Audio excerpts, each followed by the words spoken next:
is Tuesday, May 25th, 2021, and tonight we will be having a Stayton Budget Committee meeting.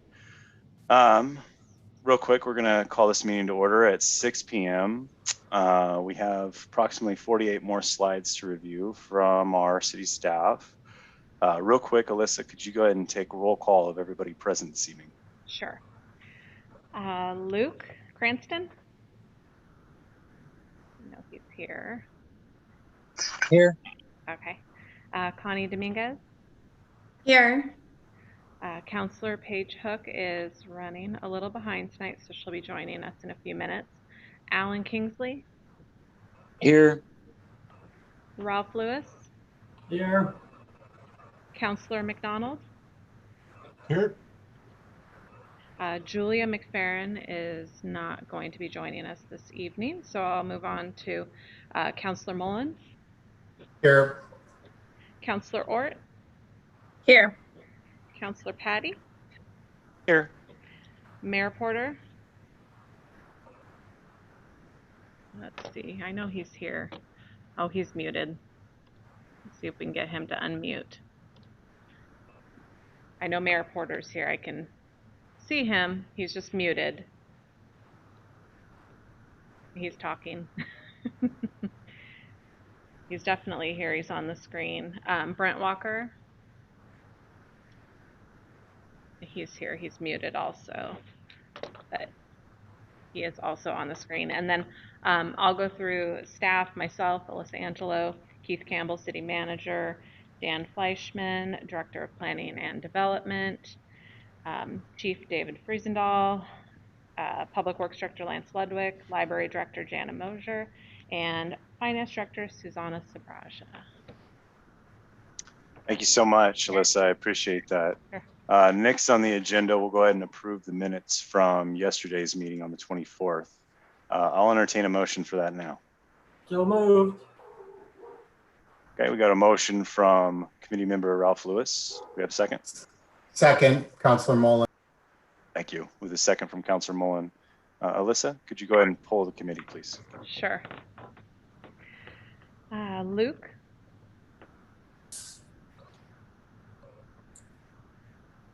You're welcome. Thank you. Oh, Luke, I didn't hear you. Yes. Okay, thank you.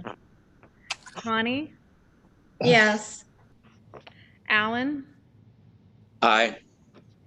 Ralph? Yes. Counselor McDonald? Yes. Counselor Mullen? Yes. Counselor Ort? Yes. Counselor Patty? Yes. Mayor Porter? Yes. And Brent Walker. Yes. Okay, motion passes 10-0. All right, very good. Thank you so much, Alyssa. I appreciate that. Next item on our agenda will be the budget review from the management team continued. So I believe we are on Lance Ludwig. So if you want to take it away, Lance, that'd be great.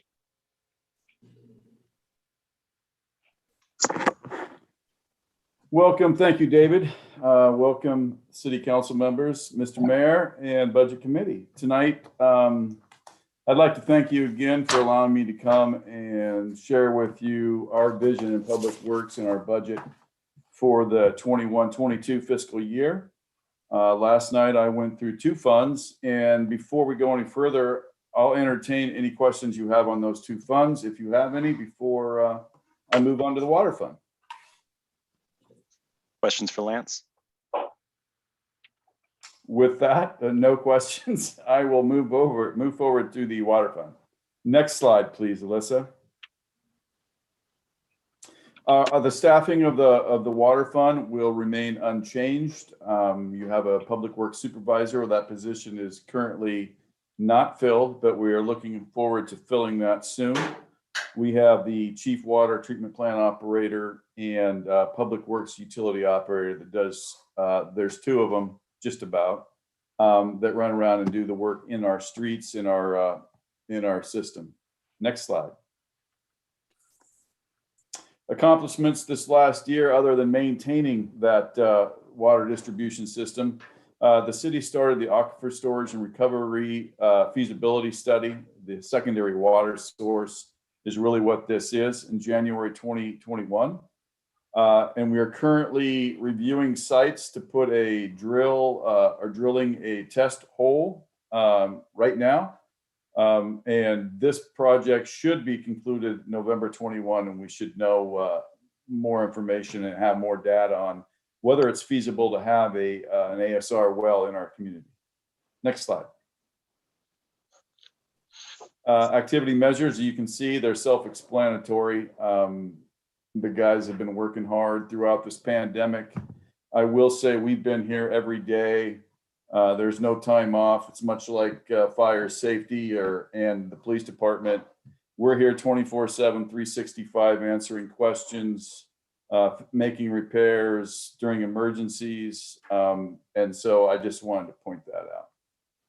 Next slide.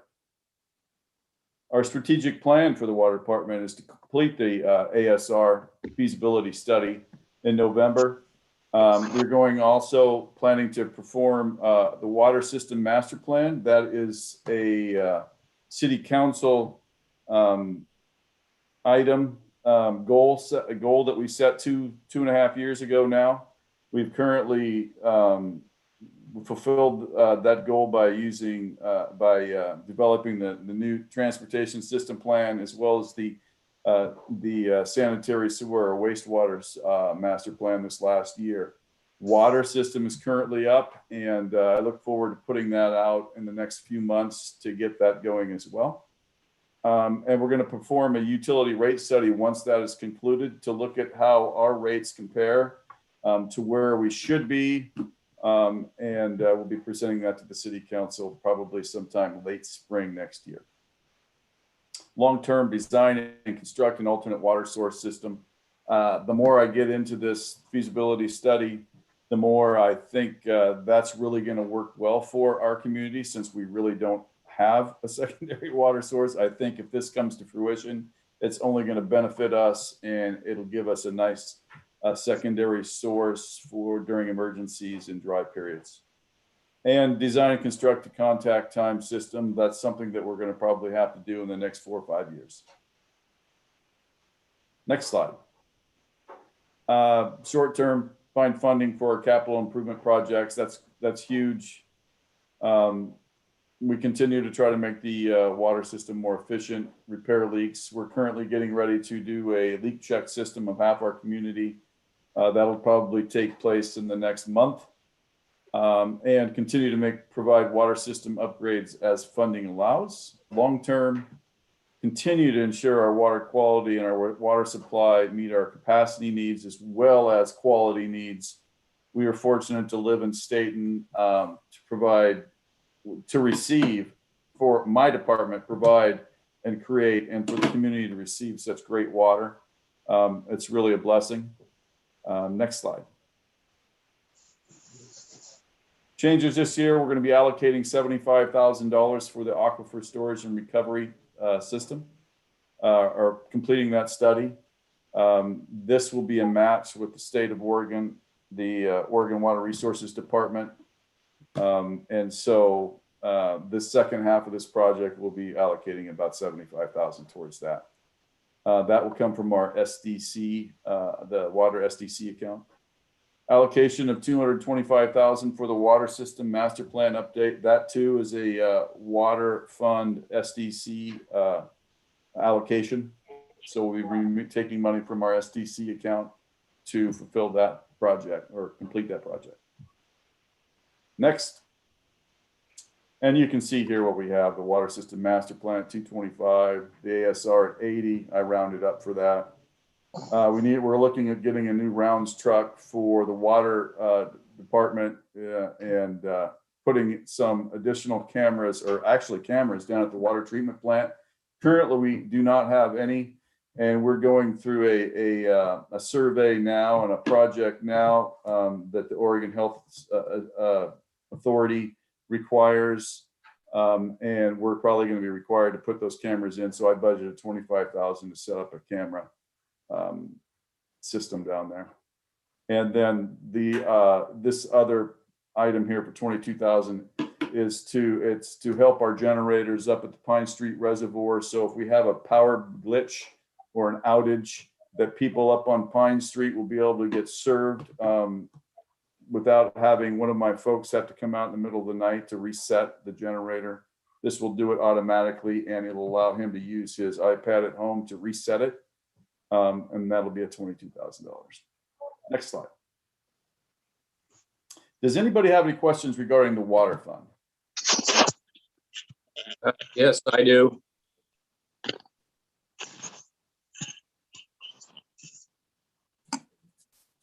Fire away.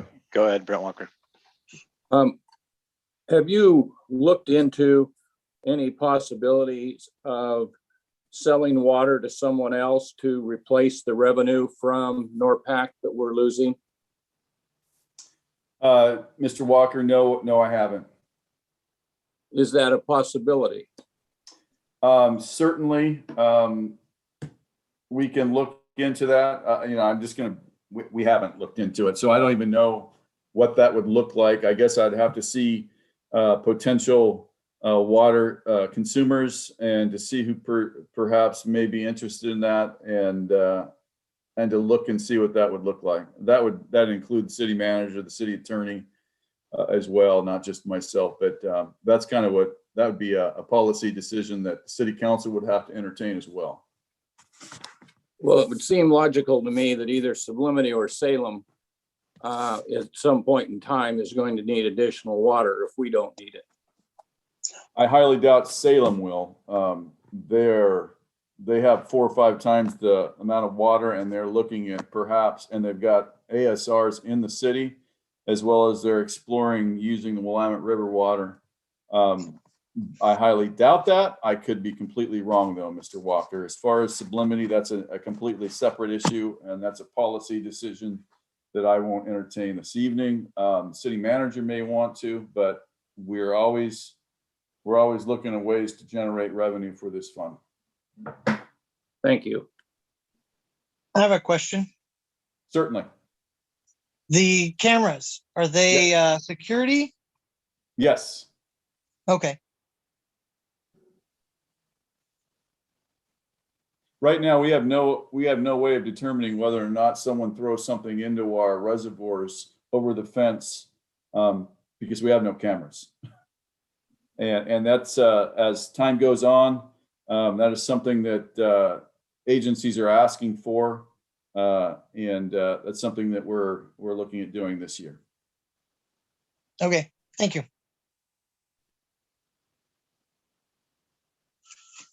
Any other questions before I move on? I do have a quick question. The last line, do you mind going back one slide? The last line, the VFD for the Pine Street Reservoir. Can you explain what that is a little better? Yeah, this is, we have generators up at the Pine Street Reservoir, and that's up on Pine Street. That's our 5 million gallon reservoir there. And we have to pump water up to the properties to the west. I'm sorry, to the east. And so when the power goes off, or there's a glitch in the power, the reservoir will not pump water up to Pine Street. And it takes someone to come in manually to come in and reset that the way it currently sits before those folks can get water. So what this will do, this will allow for my chief operator, water treatment plant operator, to reset that. He'll get a signal at home on his iPad, and he'll be able to reset that himself from home, rather than having to get up out of bed and going up there and do that. And he's doing that constantly because we do have quite a few power just bumps in our community. And it can be quite, just something that makes it easier on him. And quite frankly, for $22,000, the people of Pine Street probably are looking forward to it as well. Perfect. Thank you so much. Anything else? Next slide. So let's entertain the sewer fund. Sewer fund. We are not proposing any additional staffing in this year, so we're at 5.84.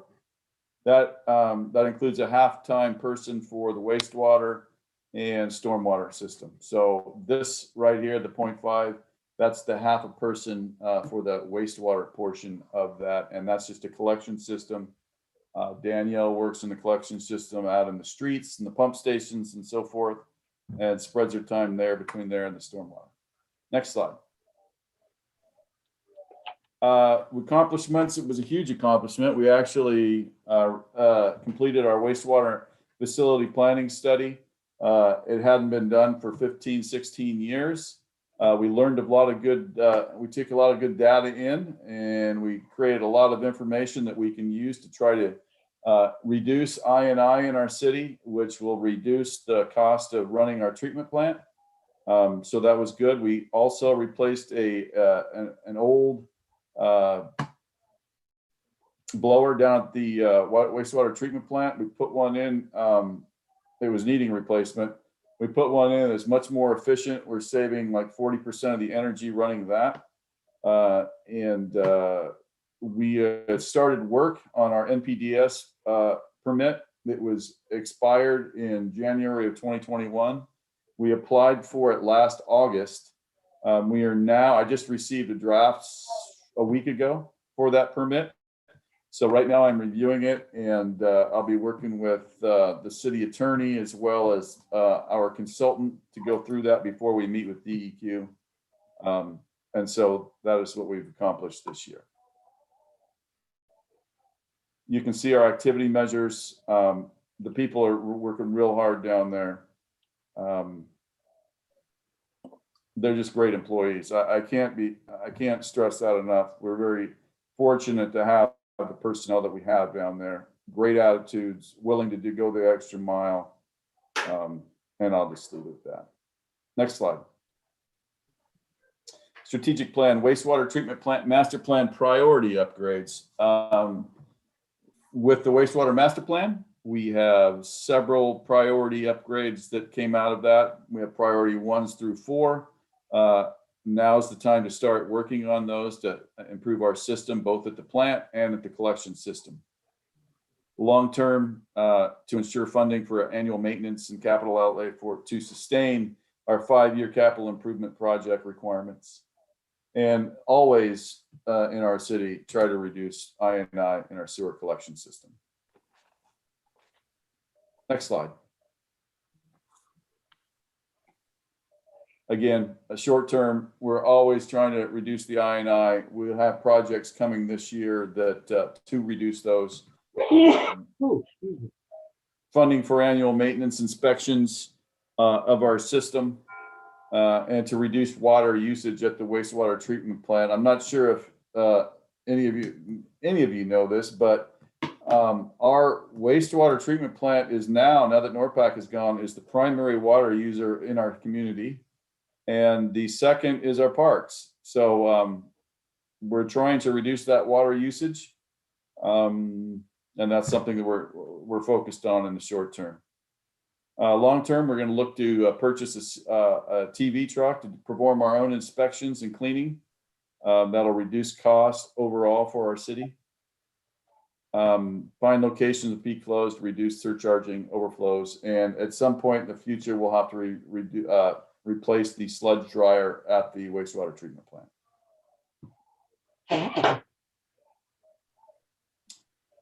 Scheduled capital improvement projects and collections and wastewater treatment plant are to be completed. That's the changes for this year. Now that we have the wastewater master plan completed, we have a good idea where those projects are and how to complete them. And we've got good values, good engineered estimate values put on those projects. And now we can start planning to get those completed. Next. And you can see some of those here. This is a capital outlay, wastewater treatment plant upgrades, $158,000, and sanitary sewer collection project of $520,000. That project is going to be installing larger line in Ida Street and Jetter's Way, so we can reduce surcharging in manholes upstream as far as Evergreen and Douglas. Next slide. I will take any questions that you have regarding the wastewater or sanitary sewer fund at this time. Real quick, Lance, Yes, you sir. mentioned that our permit with NPDES lapsed in January, and you just received the draft recently. Are we out of compliance currently due to that? Oh, no. David, in fact, the last time we did an NPDES permit, we submitted it in 2008 and we didn't receive it until 2016. Oh, wow. So we're out of compliance. We just continue to run with the existing permit until they grant us another permit. This is extraordinarily quick.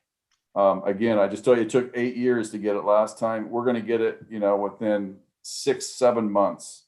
And so things are going well. There's some things that we'll have to do to meet the new permit. Right now, I'm going through the draft, and it looks like a lot of testing, a lot more testing. As I'm through it, I think I'm about a quarter of the way through the actual permit draft. But it looks like just more testing as I see it now so far. Okay, thanks, Lance. I appreciate that. Any other questions? I have a Lance, question. what is the status on, Real quick, Luke, why don't we take your question first, and then Brent will get you. fine, thank you. What's it gonna take to get that CCTV truck? Us committing to purchasing it. I've got several quotes for it. They're upwards of $400,000. So we've got to make that commitment to purchase that. And this year was not the year to go out and purchase it. It just, it's been a bad year for all our funds as far as revenue, getting our revenue and so forth. So we really wanted to just kind of tighten our purse strings and get this pandemic beyond us, and then we can start forecasting that in the future. Okay, thank you. Mr. Walker, you go right ahead. Lance, what is the status of the ditch out alongside Kendall? I'm sorry, what ditch? That's stormwater. Are you talking about the stormwater? Yes. Well, there's a swale out there, and that's an active stormwater facility. Well, I don't see any water running in the ditch from Shaft Road north. This last winter there was. So will there be water in the pond then? This last winter, the bottom of it there were times where it had probably 2 or 3, 4 inches in it in the shallow places, and it got deeper as the farther northeast you got. But, it really depends on the storm event before that thing starts to fill up. You base all these storm systems on the design storms. And so everything under a 2-year event goes north or continues to go west. Everything over a 2-year event goes to the pond. And it is functioning exactly as you anticipated? We haven't had much of a 2-year event. So right now, yes, I would say yes. But I base everything off engineering calculations. Until you have those types of storm events to back up your work, all I can say is the calculations are good. And that's all I can say at this time. I don't have any doubt it's going to work fine though, Mr. Walker. Fine, thank you.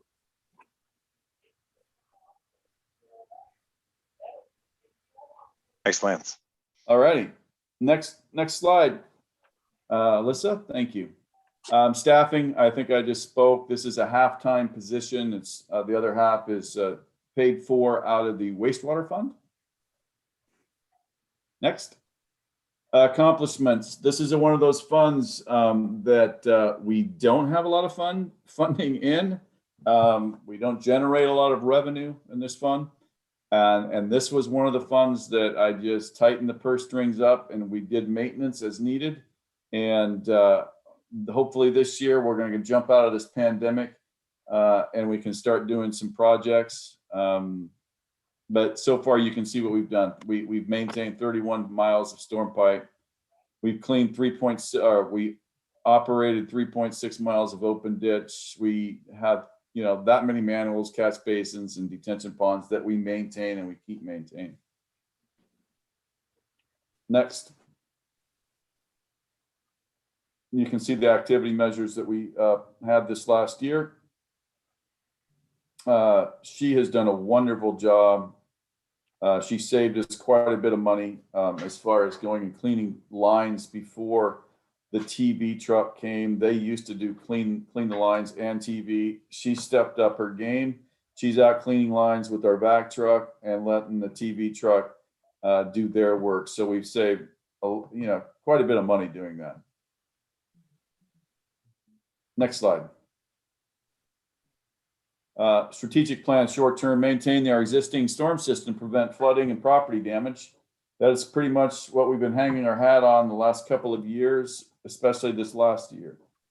Continue to meet the city's TMDL benchmarks and meet DEQ standards. Community education of the water quality detention issues. I think that's important, and we'll continue to do that. Long-term ensure funding is there for annual maintenance and capital outlay to meet our 5-year capital improvement plans. I'd like to get to the point we're trying to build capital so we can start doing some of these projects, because we have a whole lot of projects that need to get done in the city and just not quite enough not quite enough funding yet, because it's such a new fund. I think it's only about 5 or 6 years old now, and we had to lend money out several years ago to pay for some other things, or we're paying back that loan that we took from the sewer fund. So that takes that's a draw on this fund annually until that's paid back. And the long term, we're looking at the next the next master plan that we're going to be looking at is the stormwater master plan. As I said earlier, we're doing the water master plan this year. I'm hoping that we can get to the stormwater master plan either next fiscal year or for sure the fiscal year after that, if everything looks good. Next slide. Challenges and opportunities. We are updating the stormwater design standards currently to make them more user-friendly. They should be completed by July 21. Find ways to manage their stormwater with our limited dollars. It's always an ongoing issue. We're always looking for those ways. Look for funding sources to meet our stormwater infrastructure needs and continue to meet our TMDL requirements from DEQ. Again, as I said earlier, we have a minimal budget. We're going to be putting in water quality manholes that cleans the water, primary treatment stormwater before it enters the Salem ditch, and or the main canal, power canal, and $10,000 for storm system improvements. This generally is like providing catch basins or something like that when we're doing paving projects. We may move a catch basin back to the curb or move it over to the curb where it's, some of them out there are 3 or 4 feet from the curb and they don't do much good sitting out there that far from the curb. So that's what that money is generally for. When we do paving projects, we try to move those catch basins back so they actually do something and capture some stormwater. Next slide. I'll take any questions regarding the stormwater fund from at this time. Hey, everybody, any questions for Lance? Sir.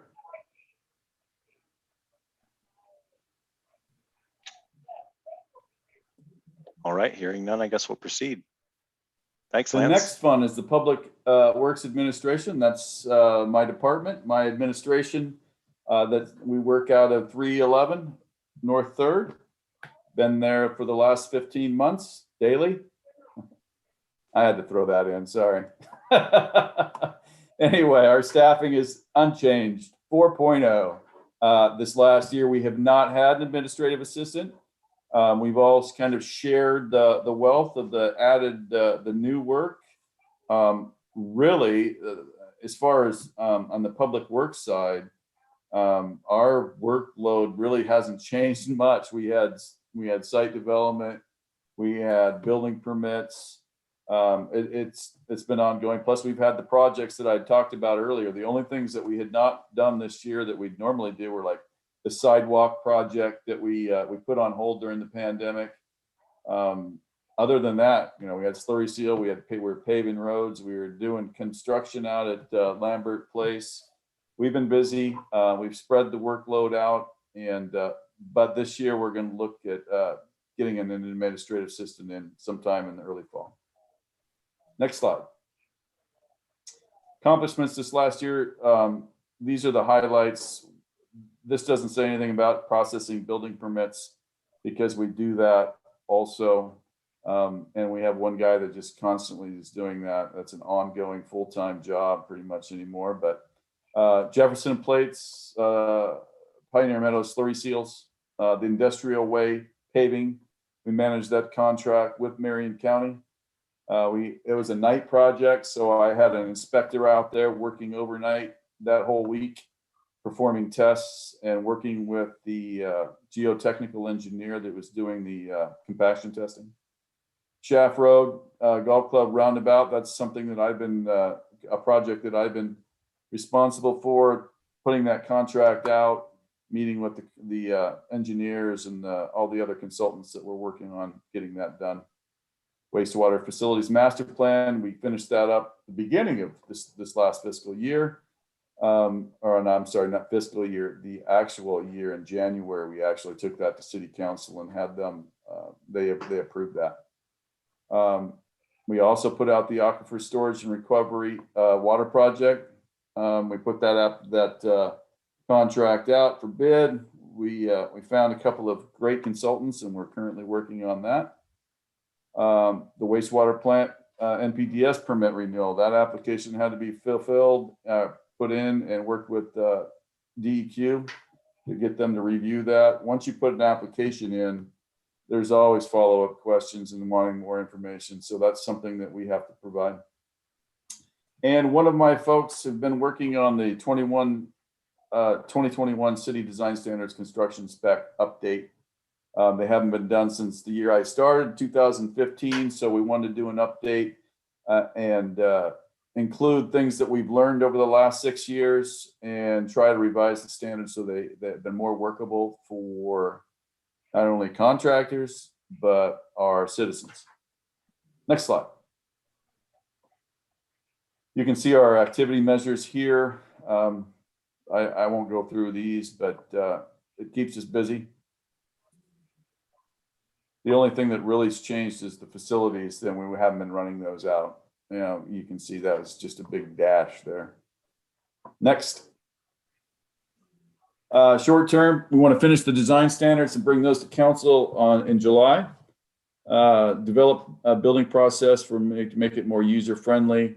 It's been a year of online building permit process. It seems to be going pretty well, but I'm sure once we open the doors, we'll have folks in and we'll be working with that.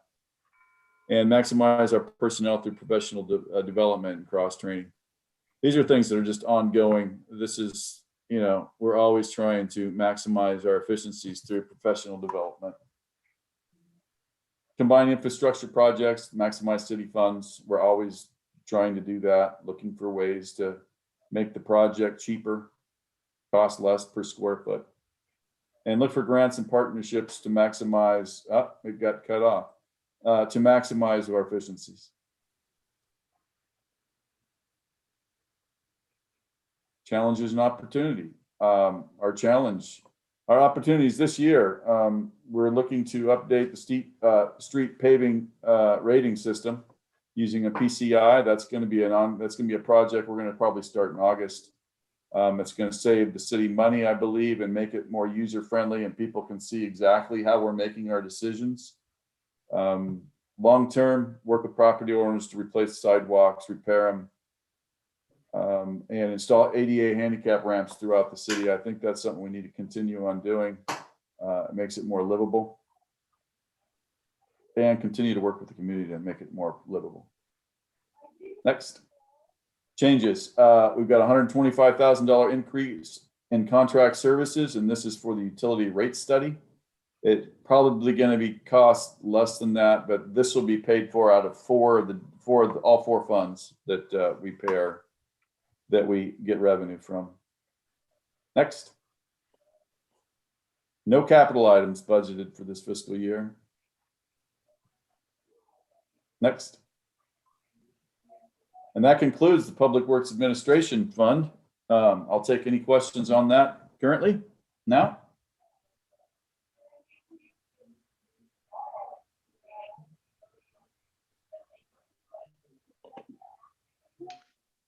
And I'm not hearing any. I'll go forward. Is that okay, David? Yeah, go right ahead. Thank you, Lance. All right, SDC funds. Next slide. These are basically telling us what kind of SDC funds that we took in this last year and what we're projecting for this following year based on what we see out there for development to occur. Now, I will go through and we collected approximately $105,000 in the parks. We foresee something very similar to that next year. And I won't go through each one of these. You can see what we collected and what we're projecting to collect this final year. I will just go through one thing so it's not real confusing for you, although I'll do my best to do that anyway. We collected approximately, I'll use the street SDC fund as an example. We collected approximately $220,000 in SDC fees.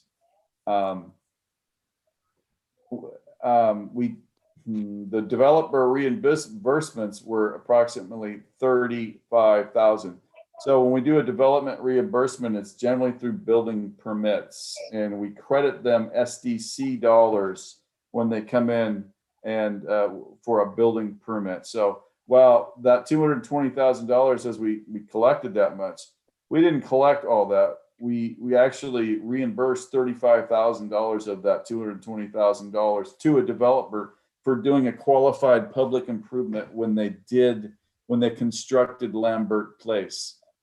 They did some shaft road improvements in the amount of $35,000.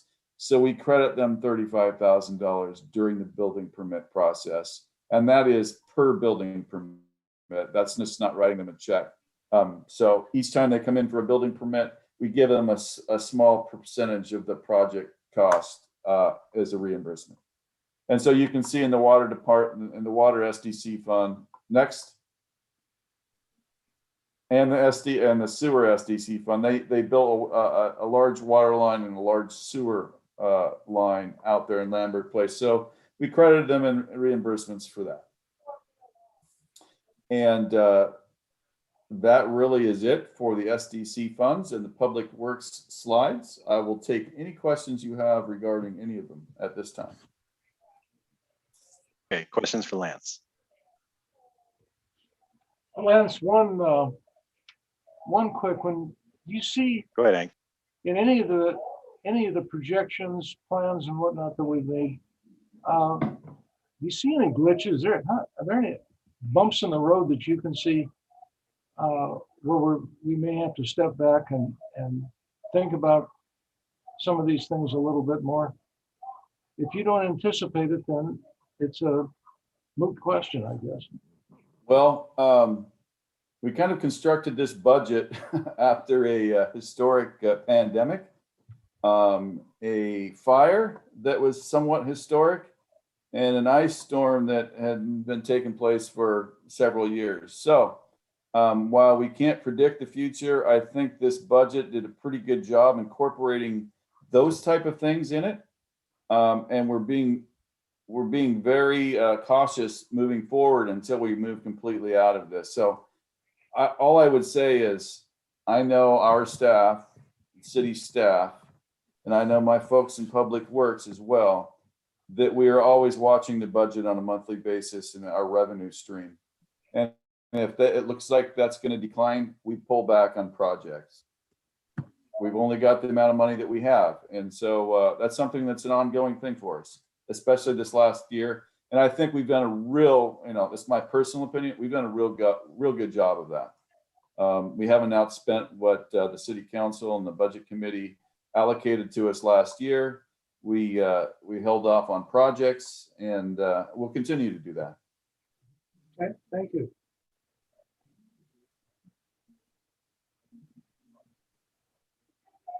Well, if there are no more questions, I appreciate the opportunity to come before you tonight and share with you the Public Works vision and our budget. And I'm always there at 311 North 3rd Avenue if you have any questions. Thank you. Great, thank you, Lance. Next, we got the Facilities Fund. Who will be presenting that one from staff tonight? It'll be me. Yeah. Great, thanks, Suzanne. I figured. You get the joy of me to wrap it up all the way to the end.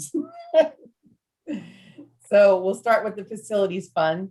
So that there's no change in the Facilities Fund in the sense of we're still using the same metrics that we used for the transfers from the police and the administration budget. And we still have the transfers because our part-time facilities person continues to work and help with maintenance issues for the water, sewer, street, and library. This fund at this point for this fiscal year, we'll also complete the facilities study, which we said is about 50,000 left to spend from one of the council goals. That'll leave this fund a balance of about $770,000 to be used toward our future buildings. Next slide. The goal of this fund really is because we understand that buildings don't last forever, and we understand that our current buildings need some adjustments or change, and that's part of why the council goal was to have a facility study, so we could make a good decision after the study if we need to completely re-renovate our buildings or if new buildings were needed and what that would look like. And also the study is going to give us a good estimate of what we think that our share is going to be, and the 770,000 we have so far is to help put toward that share once we can get to that place and plan forward. So this is really a future building fund for those things, and currently working on facility issues as maintenance. Any questions on this fund? Okay, and then the next one is our PERS stabilization fund. So this one is doing the same thing. We're budgeting the same numbers, same flat 90,000 that we determined in the 18-19 year of what one FTE was.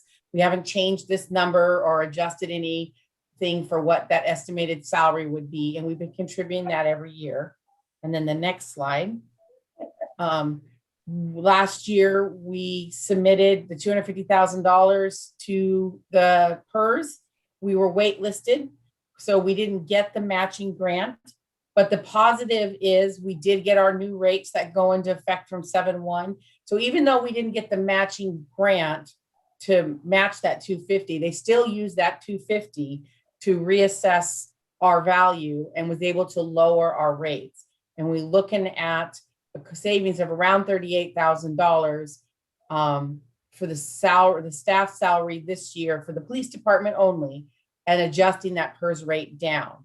So that's a nice savings and will help us get closer to fully funded as we go.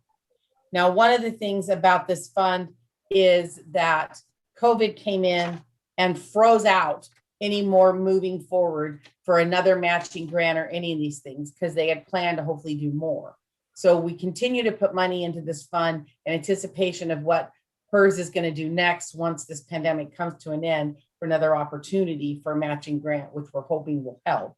And so the next slide shows how much will be in the fund at the end of this year, the year that we're approving. So we have a nice amount of money to hopefully do another nice adjustment to bring us closer to that big unfunded liability gap that we have. So that's where this fund sets. Do we have any other questions, or did Keith, do you want to add anything more to this fund? Because you were more in the history of it than me.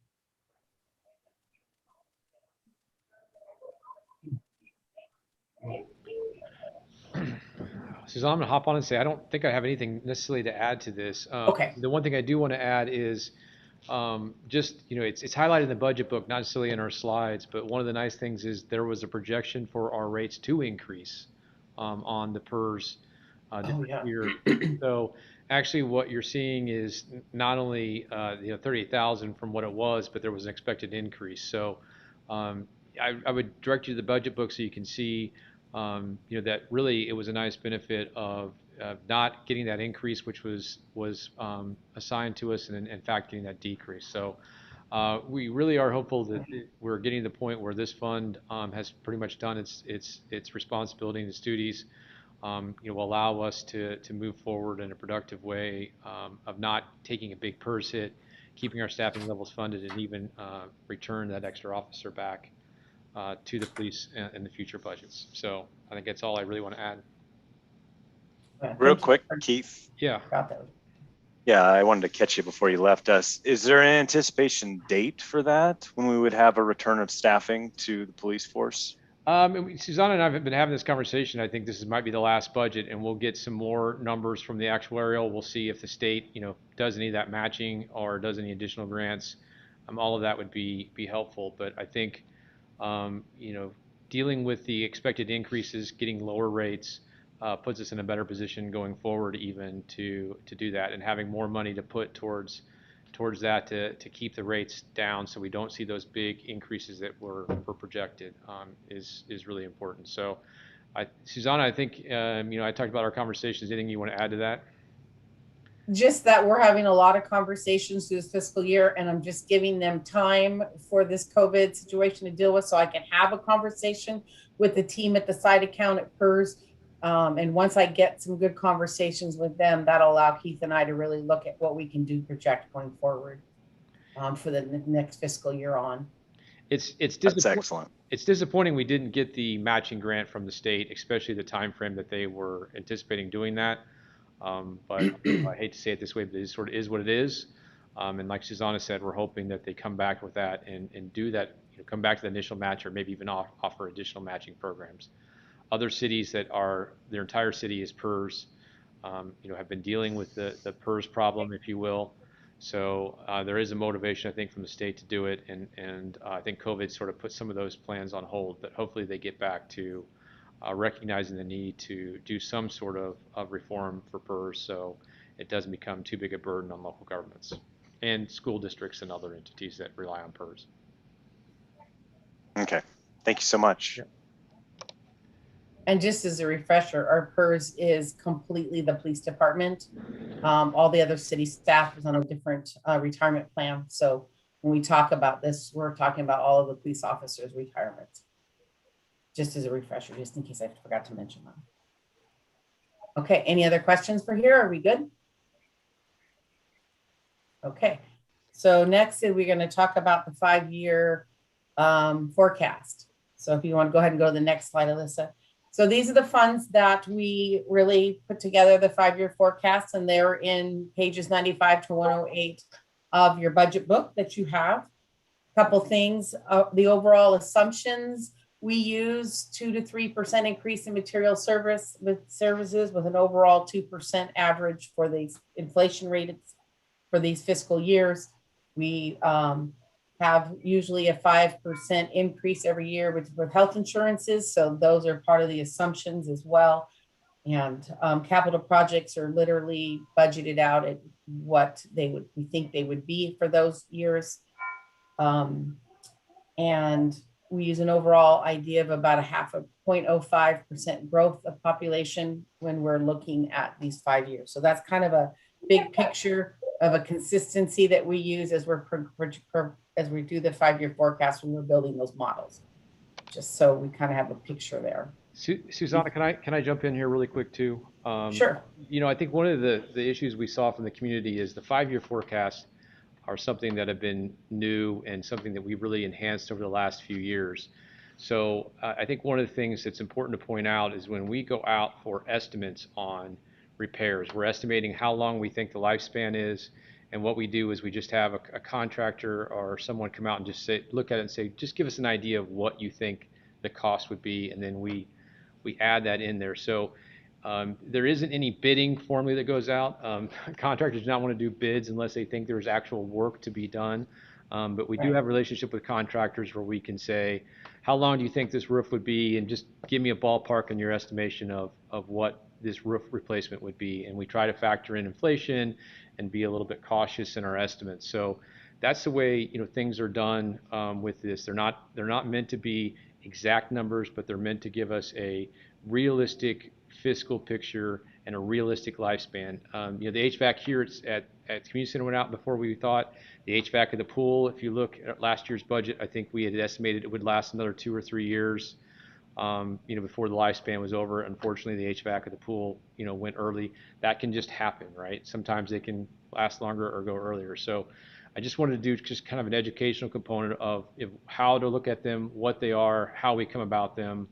And that's really working with the facilities person we have here who goes out and does all the work to make sure that we get good numbers and good data and a good understanding of what we should have in our 5-year. And even eventually I'd like to get to 10 and even 20-year plans just because of life cycles of certain things. So but I'd be happy to answer any questions, but I just wanted to go into a little more detail. Susanna, do you think I missed anything on that? No, I think that's good because we've done a great job at this point, really building maintenance plans and capital project plans for like the sand beds and things like that to really lay them out so we can really see where they're going as we build these 5-year projections. So no, I think it's good. No questions? Okay, next slide. So the overall purpose of this is really, thank you, is to really get a good picture of how fiscally stable we are, anything we have looking forward that we need to be aware of or plan for. It really allows us to see if our beginning fund balances are accurate. Do we have enough or adequate enough to handle what we know is coming and still have room for those surprises like we've been living through this fiscal year? We need to have room for those things. It really helps us to plan accordingly and try to do repairs before. And even though, like he said, sometimes they break when we thought they were going to last longer. But this really gives us a good picture as we plan these things. And those assumptions we use pretty standard all the way through. So that way we consistently have the same assumption rules so that we have the same kind of picture when we're looking at the forecast. This is a great tool to really see those things. Any questions on that? Okay, next slide. This slide I showed you guys when we met last time to really kind of talk about where you should start to be concerned, because you know that my next slide is going to tell you which funds are in red and which are in yellow and which are in green. And the first 2 years when you look at, we need to make sure they're green. We need to make sure they're in policy. We need to make sure that at the beginning, any fund balances are not negative and that we're okay. So when we meet policy the first 2 years and we're great, that's good. The third year, if we have where it's not meeting policy, but it's not meeting policy at a huge number, then it might be yellow and say we got to pay attention because this third year on, we've got some issues and we need to look at what we're doing and see what we need to adjust, look at our projects, look at those things, revenue and those kind of things. And then if it's fourth and on that it's red, it's definitely red and we have concerns and we need to address those sooner than later so we can have a stable plan. If any of the fiscal years have a negative fund balance, it's automatically a red. So just have that kind of that first couple years, third year, depending on how big it is, and fourth and on to kind of know where we have concerns. Any questions on that? I know I talked about this, but it's good when we're actually looking at the 5-year to kind of have that back in front of us.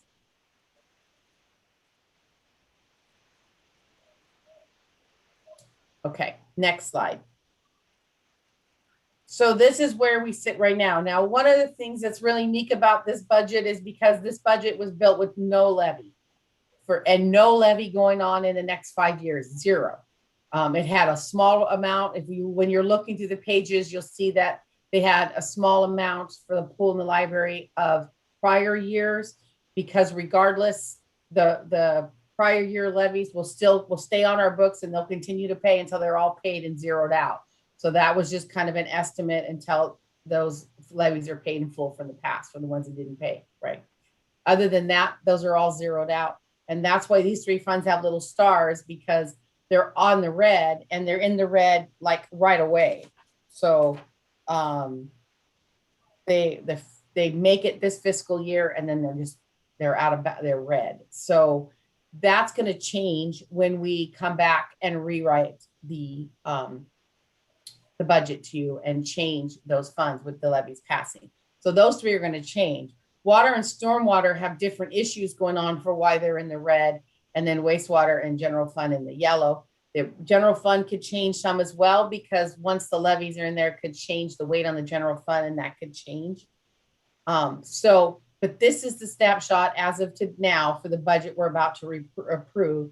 And then when we change, then I'll take a look and show you how these funds moved around once we put those fundings in.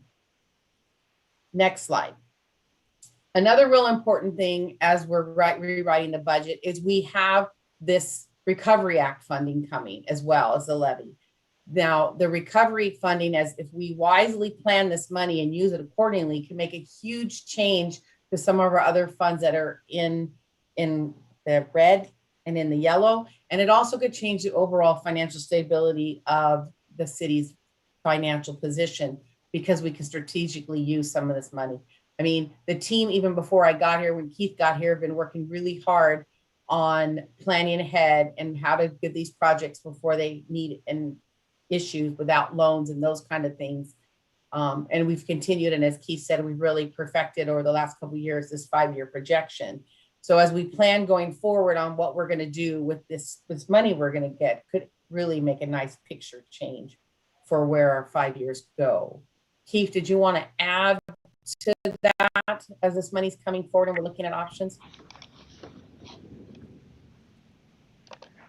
No, I'm hopping on to say no. I think that's a good thing. I mean, I think, you know, in my budget message, we talked about hope. You know, there's definitely a lot of reason, especially with those 2 levies passing, of being really optimistic. And I think it's going to be a fun discussion in terms of where we're going to sit. And in that previous slide where it looked pretty dire, see ourselves actually move over to a pretty strong financial position for a lot of things.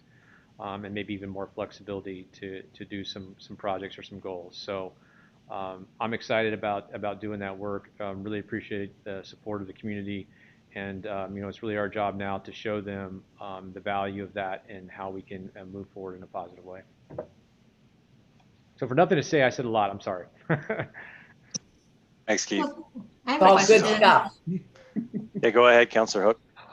So this is Councilor Hook. The Recovery Act funds, I know that it's sort of been not clear what we're able to use those for, but I did have a business owner ask me about whether any of those could be used for any type of small business grants in the community, because I know that there's, I don't know, I think they're supposed to be geared towards infrastructure, but I would say that keeping our businesses going is pretty important to helping fund water and sewer and all those other fees that they pay.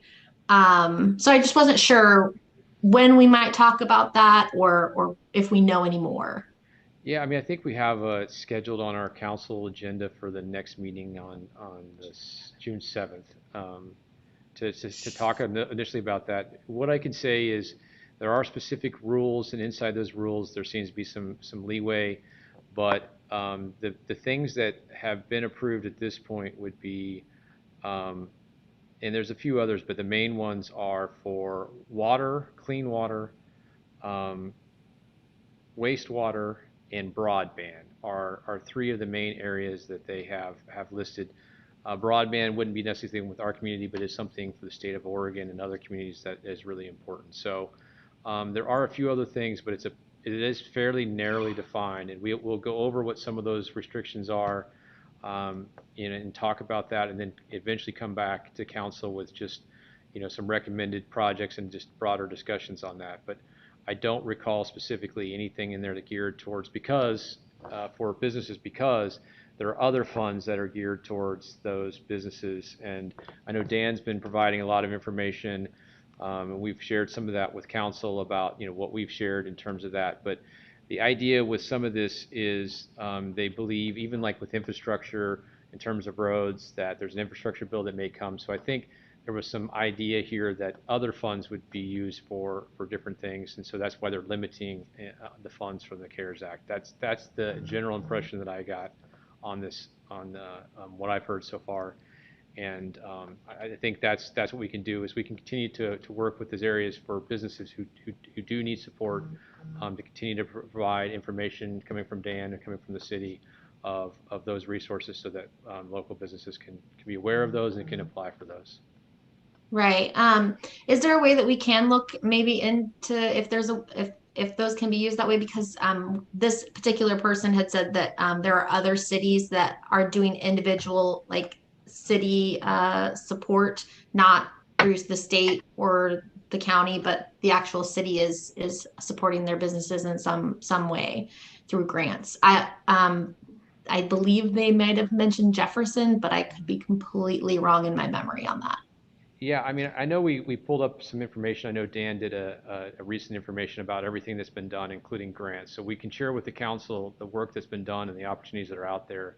I know Dan sent out a message again earlier this week or late last week, I can't remember exactly, to local businesses. So I'll be happy to share everything that's been produced, you know, in comparison to what other cities and grants that we've done and opportunities that we've had. So I'll be happy to share that. We can bring that forward to the council or just share with the council all of the work that's been done. And if Dan wants to hop on and add anything to that, he can definitely do so, but I think I covered that. Thank you, Keith. Do we have any other questions? I have a question. Go right ahead, Mr. Cranston.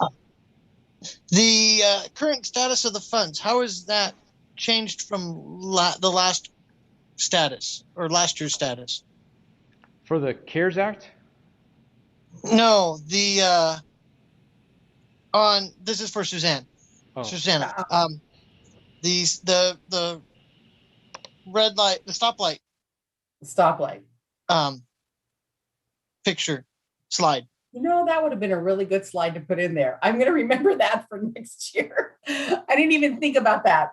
I'm pulling up the budget real quick from last year. Hold on. I just want to make a refresher for myself. On last year's budget, as I pop it up from the website. Right now, that's what we're looking at. Hold on. I'm trying to get there. Sorry. Thank you for that question, though. I'm definitely going to make sure that it's in there in the future. I went too far.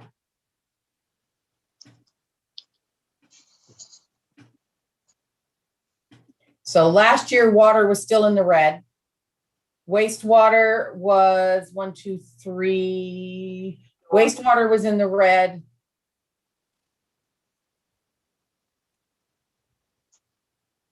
Street was actually in the red as well. And part of why street is not in the red right now is because Lance said he froze out a lot of projects to give him time to catch up. Park was actually, it was in the yellow because the 5th year out we start to have, we're not in policy. Pool was in the red still. Library was still in the red because it only had 2 years that it was in fiscal policy. And the general fund was in the red. So this outlook is much better than the last one.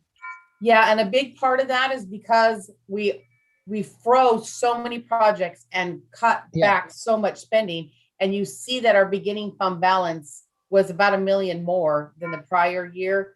And that's what's given us the stability as we're putting pieces back together. And that's why we kept this budget tight as well. And to give us a little more time till revenue really started to pick up and we could trust its consistency. Yep. Those beginning fund balances is what's helping us be able to pull it through for the future years. Okay, thank you. You're welcome. Any other questions on this or anything else? Because that concludes all of the budget presentations. Okay. Does anybody have questions for Susanna or any other staff members? I have a quick question, and I believe this would have been for Lance.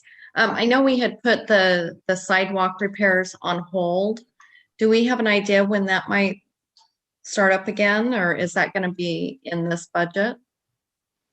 It has been budgeted in this budget under Public Works Administration. I normally put $40,000 or $50,000 into sidewalk rehabilitation. This year I only put 40.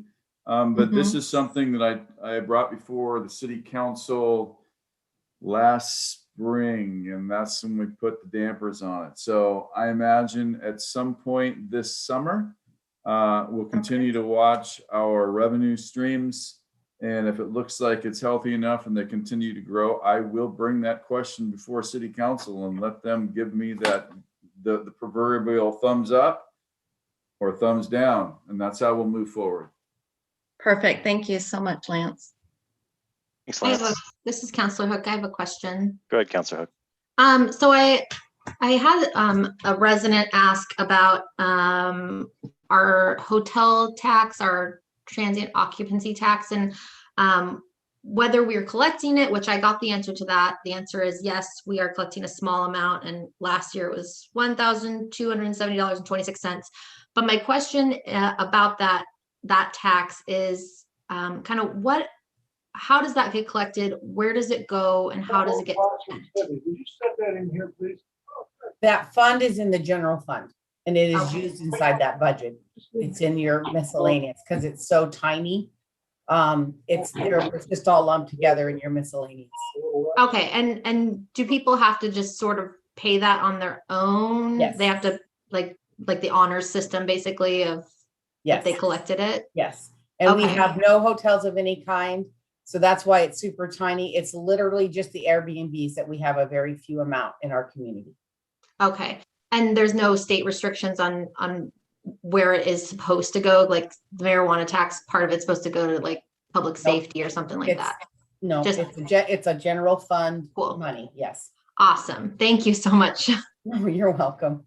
That's our unrestricted general fund dollars. Great, thanks. Any other questions? Okay. Well, we have 3 matters before us this evening as committee members. So One. the next slide, we'll list them to and help you. There you go. Oh, geez, I'm so sorry. Go It's ahead. all there for you, David. Okay, We're cool. trying to, Well, I we're was helping gonna- you out here. I was going to read off the agenda, but I appreciate the help. No, you're welcome. So, okay, as I said, option 1 to obviously decide whether or not we would like to approve this budget.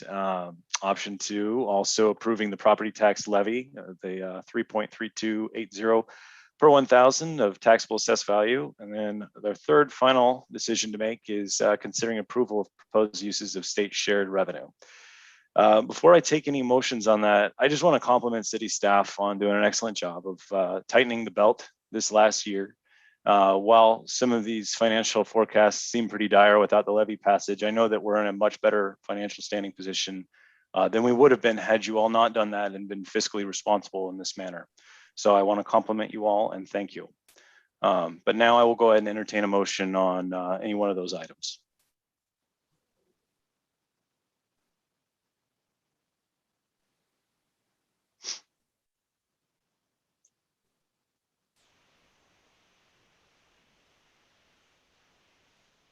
Chair Patty, Go ahead, Councilor Hook. this is Counselor Hook, and I would like to make a motion to approve the budget in the amount of $26,161,500 as presented. Second. Okay. Got a motion and a second to approve the budget in the amount of $26,161,500 as presented. And we have a second. Was that Mr. Cranston? Ralph. I'll apologize, Mr. Lewis. So second from Mr. Lewis. Alyssa, could you please pull the council on this item? Sure. Thank you. Luke, Yes. Connie, Yes. Counselor Hook, Yes. Alan, Abstain. Ralph, Yes. Counselor McDonald, Yes. Counselor Mullen, Yes. Counselor Ort, Yes. Counselor Patty. Yes. Okay, Mayor Porter. Let's see, I can't see him. Oh, let me see, he's muted.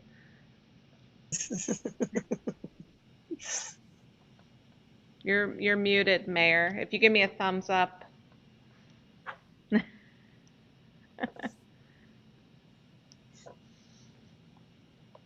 There we Are we go. on now? Yes, you're on. Okay, this budget committee member will vote yes. All right. and Brent. Yes. Okay, motion passes 9-0 with 1 abstention. Alyssa. Yeah. We have 2 other items. I'll entertain a motion on either of those now. I'd like the motion that we approve the property tax levy at $3.32 or 3.328 cents per thousand of taxable assessed value. Okay. We got a motion from committee member Cranston. Do we have a second? Second. Okay. What? We have a motion from committee member Cranston and a second from committee member Kingsley to approve levying the city statutory permanent tax rate of 3.328 cents of $1,000 of taxable assessed value. Alyssa, or actually, before we move forward, and I apologize for not doing this earlier, is there any deliberation on this item? Yes, Councilor Patty. Go ahead, Councilor Hook. I'm hoping that we can amend this motion so it's stated as a property tax levy of $3.3280. Because right now, I think the way that it was worded, it's 3 cents, 3 point something cents is how it was worded. Okay, just a quick clarification on committee member Cranston's motion. Could you go ahead and restate your motion just for everybody here? I'd like to propose that we pass the tax levy at $3.328 per thousand. Okay. And then real quick, committee member Kingsley, do you maintain your second on that motion? Yes, I do. Thank you. Okay, so we get a motion and a second on that. We have deliberation. Okay. Alyssa, can you go ahead and pull the committee? Sure. Brent, Yes. Mayor Porter, This committee member votes yes. Councilor Patty, Yes. Councilor Ort, Yes. Councilor Mullen, Yes. Councilor McDonald, Yes. Ralph Lewis, Yes. Alan Kingsley, Yes. Councilor Hook, Yes. Connie Dominguez, Yes. and Luke Cranston. Yes. Motion passes, I lost my count, 10-0. Okay. 11-0, I'm sorry. Final item on the, oh, Sorry about 11-0. Oh, it's okay. Got it. So final item is the consideration of approval of receipt of and uses of the state shared revenues. Do I have a motion on that?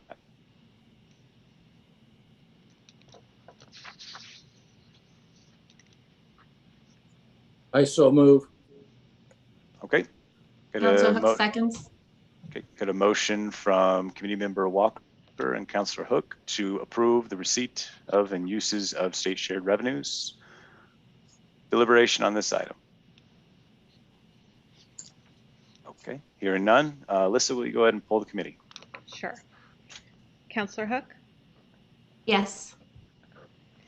Councilor Mullen, Yes. Luke Cranston, Yes. Brent Walker, Yes. Mayor Porter, Yes.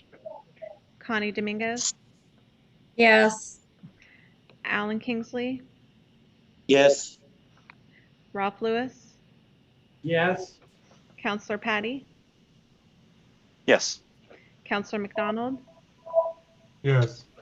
and Councilor Ort. Councilor Ort? Okay, I heard you there. All right. Motion passes 11-0. Great. I just want to thank everybody real quick for a successful budget committee once again. And thank you for your time, committee members and counselors as well. Also staff, great job on this budget. Every year you guys make this a little easier and improve upon the finished product. And I want to thank you for that continued effort and look forward to next year's. Well, actually the supplemental rather. So thank you. With that, I will adjourn the meeting. With that, I'll adjourn the meeting at 7:15 p.m. Thank you. Thanks, everyone. Thank you. Thank you. Yeah.